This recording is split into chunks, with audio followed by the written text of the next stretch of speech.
Bonjour et bienvenue dans l'entretien de Saint-Bédigi. Notre invitée aujourd'hui est la journaliste Dorcas Kapinga, présentatrice de l'émission Évangélique Ta Grandeur sur B1 Télévision. Bienvenue Madame la journaliste.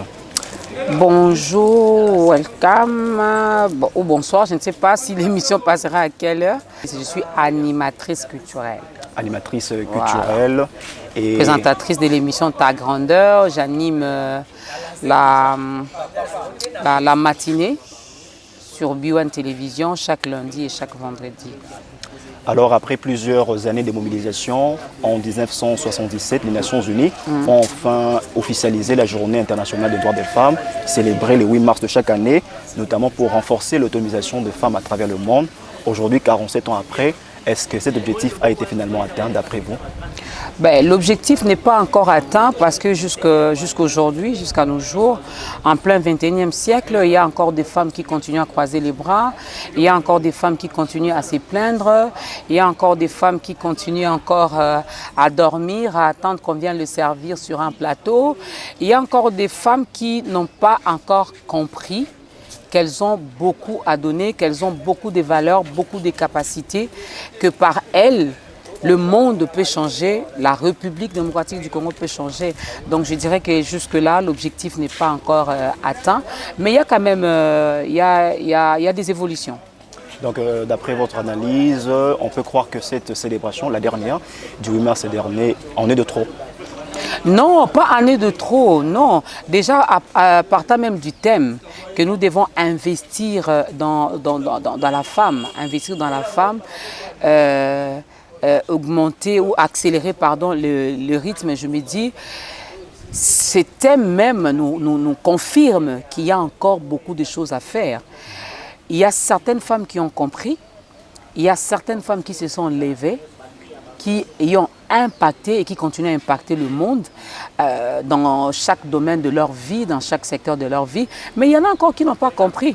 Voilà pourquoi même le thème de cette année, on nous demande à nous, femmes intellectuelles, à nous, femmes servantes de Dieu, à nous, femmes qui a compris déjà la lutte ou encore les combats même que les autres femmes ont menés en 1977, que nous devons, nous, à notre tour, investir dans les autres femmes. Surtout aussi accélérer le rythme, voilà, comme le dit le thème international. Et sinon, à votre entendement, s'il faut parler de manière particulière, la femme congolaise en particulier ou encore la fille congolaise, sur quel aspect des choses doit-elle beaucoup plus s'apaisantir tout en tenant compte des réalités dans sa société?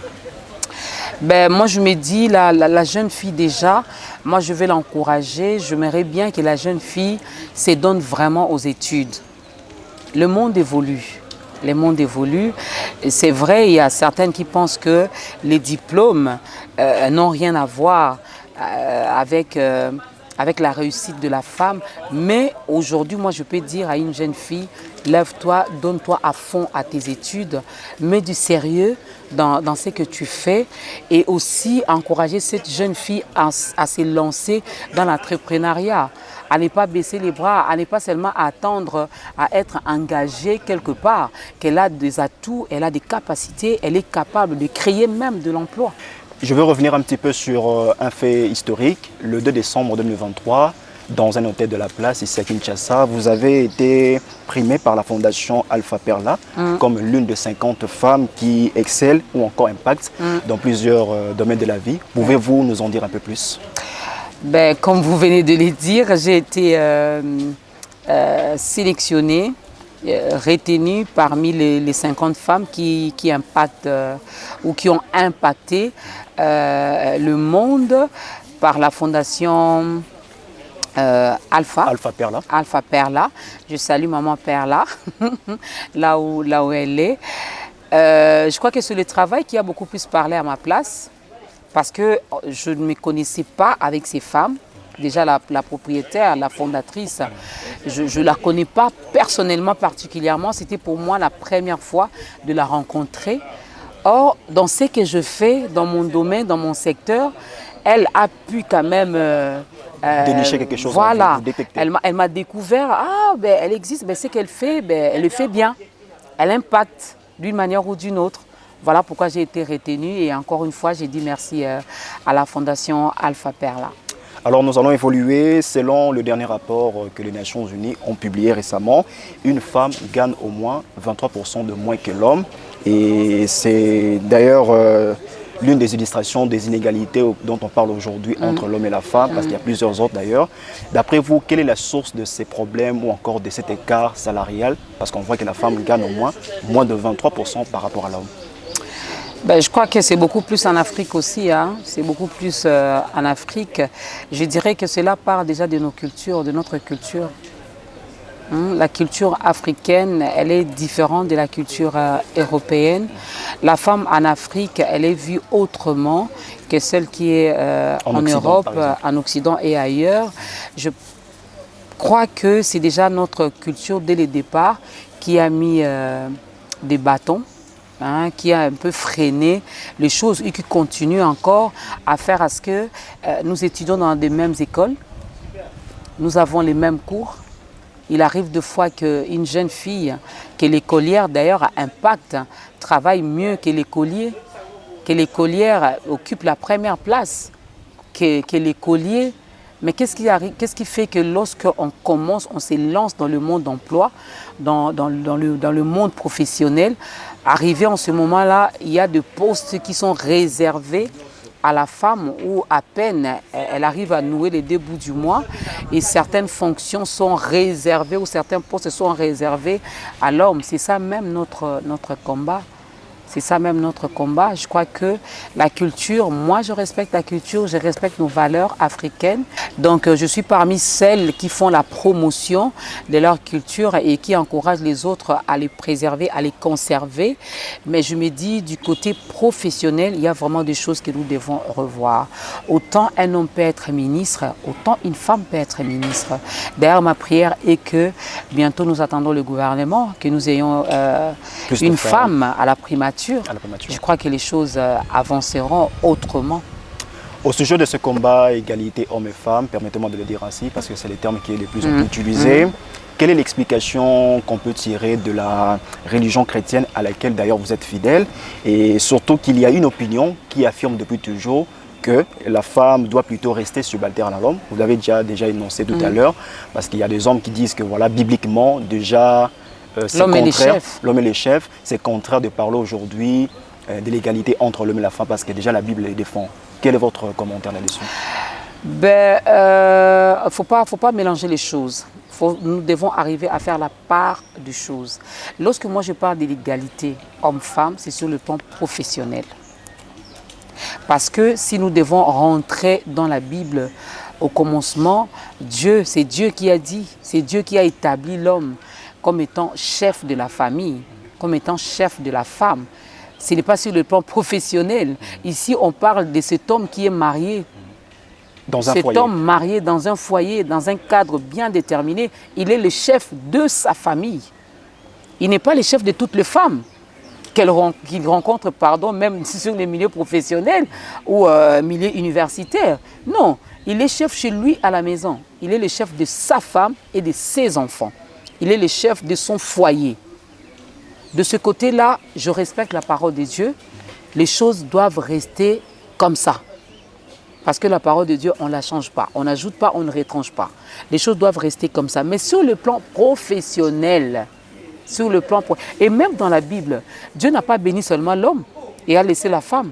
Moi, ma Bible m'a dit dans Genèse, Dieu les a tous bénis. Dieu a béni et l'homme et la femme. Dieu a demandé à l'homme et à la femme de dominer, d'assujettir, de cultiver. La femme n'est pas moindre que l'homme. Non, Dieu ne le dit pas. Dieu ne le dit pas. La femme est une aide. C'est la définition que Dieu donne à la femme. C'est une aide semblable. Donc, la femme et l'homme, ils sont... je les dirais, ils sont égaux. Ils sont égaux, mais ils ne peuvent pas tous les deux agir de la même façon. Diriger, être chef. Non, même dans une entreprise, tout est bien. Il y a la hiérarchie, c'est bien structuré. Il y a l'organigramme qu'on doit respecter. Alors, c'est l'homme qui est le chef. Après l'homme, c'est la femme. La famille commence d'abord avec ces deux personnes. Les enfants viennent après et ils repartent. Ils laissent ces derniers encore rien qu'à deux. Ils vieillissent ensemble. La femme est une aide semblable à l'homme. Mais dans la société, sur le plan professionnel, nous sommes égaux. Autant vous devez être bien rémunéré parce que vous travaillez bien, cette dernière qui est la femme doit aussi être bien rémunérée parce qu'elle travaille aussi. Ici, je parle des compétences. Ici, je ne parle pas de promotion canapé, de points sexuellement transmissibles. Non, je parle de cette femme qui connaît sa valeur, qui sait qui elle est, qui connaît sa mission sur la terre, qui sait pourquoi elle existe. Je parle de cette femme-là qui fait des choses, non pas en utilisant son corps, mais sa tête. Parlons brièvement de votre domaine, la sphère médiatique dans laquelle vous évoluez depuis pas mal d'années. Aujourd'hui, on voit il y a beaucoup de femmes, il y a pas mal de femmes qui excellent dans plusieurs rédactions. Certaines sont rédactrices en chef, qui occupent, bref, des postes de responsabilité. Est-ce que tout au long de votre parcours, avez-vous déjà ressenti que d'une part, vous êtes sous-estimé? En fait, il y a des gens qui vous sous-estiment. Ou encore, on voit que voilà, on vous traite comme journaliste, rédactrice en chef, au lieu de vous traiter comme journaliste tout court. Non, au fait, de ce côté-là, moi, je ne fais pas trop attention à ce que les gens disent. Ou ce que les gens veulent, ou comment les gens me regardent, ou si les gens me sous-estiment. Non, mon combat de tous les jours est que j'ai de l'estime de soi. Parce que si moi-même, j'ai de l'estime, j'ai de la considération pour moi, si moi-même je sais ce que je vaux, je crois que mon travail poussera les autres également à me voir ainsi. Mais si déjà dès le départ, moi-même je me sous-estime, si les autres le font, là il y aura un problème. Mais si les autres me sous-estiment et que moi-même j'ai beaucoup d'estime pour moi, je me dis, je sais ce que je veux et je sais là où je dois arriver, mais je reste focus sur mon travail. Et le travail va beaucoup plus crier et cela fera que même ceux-là qui m'ont sous-estimé hier vont commencer à me considérer, à m'estimer et à me jauger vraiment à ma juste valeur. Pour pérenniser le leadership féminin en RDC, qu'est-ce qu'il faudra pérenniser ou encore qu'est-ce qu'il faudra capitaliser d'après vous? L'éducation. La seule chose? L'éducation. Tout à l'heure, avant de passer dans votre émission, j'avais une tranche matinale où j'ai parlé du civisme et de la courtoisie dans les milieux, chez les Quinois. Chez les Quinois, je trouve que la famille, c'est vraiment la cellule de base. L'éducation, quand je parle de l'éducation, il y a beaucoup de parents qui sont devenus démissionnaires. Or, je me rappelle de cette phrase qui dit toujours « Éduquer une femme, c'est éduquer toute une nation ». Lorsque la femme, elle est bien éduquée, lorsque la femme, on lui apprend ses valeurs, elle les comprend, et elle sait bien les garder et les mettre aussi en valeur à son tour, je crois que les choses iront de l'avant. On aura même des vrais, alors des bons citoyens congolais. Si aujourd'hui, même à l'Assemblée nationale, sur la sphère politique, si aujourd'hui il y a des voleurs, je me dis, c'est parce qu'ils n'ont pas reçu une très bonne éducation de la part de leur mère. Donc l'éducation, c'est la seule chose. L'éducation. La chose prioritaire. Vraiment, vraiment. Quand on est bien éduqué, quand on nous apprend de bonnes valeurs et on sait le garder, les conserver, arriver même lorsqu'on est élevé à un certain niveau, il y a des choses que nous n'allons pas faire. Nous arrivons déjà à la fin de notre entretien, mais dernière question avant qu'on puisse se séparer. Est-ce qu'au fur et à mesure que les années passent, on peut aujourd'hui voir dans la constitution congolaise de 2006 que le droit à l'avortement, autrement appelé IVG, interruption volontaire de grossesse, qui a été récemment adopté dans la constitution française, puisse aussi être adopté dans la constitution congolaise, puisqu'on parle des droits des femmes. Est-ce que je crois que chez nous, il y a également une loi qui autorise, mais ce n'est pas volontaire. C'est en cas de problème, hein, si la grossesse a un problème, si déjà le médecin confirme que c'est une grossesse à risque, c'est une grossesse qui doit être interrompue, là, il y a l'autorisation. Il faudra vraiment avoir des documents qui attestent cela. Là, on pourra le faire. Mais ce qui se passe en France, je me dis, nous ne devons pas tout copier. La RDC, c'est un pays laïque, mais il y a beaucoup plus de chrétiens. dans ces pays laïcs, conservons et gardons nos valeurs. Que dit la parole de Dieu? Personne n'a le droit d'ôter la vie à une autre personne. Personne n'a ces droits-là. Moi, j'aimerais bien demander à nos dirigeants de faire comme la Bible nous dit, hein, tout m'est permis, mais tout n'est pas utile. Et cette loi-là sera utile pour nous. Ne pensez-vous pas que ça sera une façon d'encourager nos jeunes enfants, nos jeunes filles à demeurer dans la débauche, à faire n'importe quoi, parce qu'elles savent qu'une fois que je suis enceinte, si je ne désire pas ces bébés, je vais aller me faire avorter sans problème. Non. Non. Si cette grossesse est à risque, si cette grossesse a des problèmes et que le médecin atteste cela, oui. Mais aller jusqu'à adopter la loi, la Constitution. Non. Un dernier mot peut-être? Un dernier mot, je vais regarder la caméra pour dire à la jeune fille, moi j'aime bien la jeune fille, parce que hier j'étais également une jeune fille, n'est-ce pas? Alors j'ai vu comment les autres femmes m'ont encouragée, comment les autres femmes m'ont soutenue, comment les autres femmes m'ont apporté un plus pour que je sois ce que je suis devenue aujourd'hui, en l'occurrence ma mère.